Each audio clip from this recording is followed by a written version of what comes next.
আসসালামু আলাইকুম। ওয়ালাইকুম সালাম। গরু কি আপনার? হ্যাঁ ভাই। বিক্রি করবেন? হ্যাঁ ভাই। দাম কত দিছেন? ৮০,০০০ টাকা ভাই। কি বলেন? দাঁড়ান দাঁড়ান দেখি।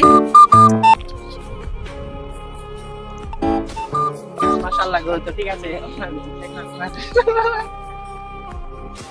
আর কম হয় না? না ভাই। কি বলেন? ভাই এখানে আসার পর থেকে আমার মাথা খারাপ হয়ে গেছে ভাই। কি হইছে? এমরান আমার থেকে ৪০,০০০ টাকা পাবে, বারবার খালি ভাই কল দেয়। আমি কি ওর টাকা দিব এখন নাকি কুরবান করবো? ভাই আমার কুরবানটা ফরজ না ভাই আগে। ভাই, কি বলেন? হ্যাঁ কল দিচ্ছে বারবার। গরু আর কম রাখা যায় না? না ভাই, আপনাদের কাছে গরু বিক্রি করবো না, আমাকে মাফ করবেন। কেন? আগে ভাই আপনারা পাওনাদের টাকা পরিশোধ করুন, তারপর কুরবানি করুন, এটাই আপনাদের জন্য উত্তম। আসলে ভাই আপনার কথা ঠিক। আমাদের সমাজে দেখা যায় পাওনাদারের পাওনা পরিশোধ না করে আমরা ওয়াজিব নিয়ে টানাটানি। আসলে সেই ওয়াজিবে আল্লাহ সন্তুষ্টি না। আল্লাহর সন্তুষ্টি হচ্ছে পাওনাদারকে খুঁজে আগে পাওনা টাকা পরিশোধ করতে হবে, তারপর যদি কুরবানি করেন সেই কুরবানি আল্লাহ কবুল করবে।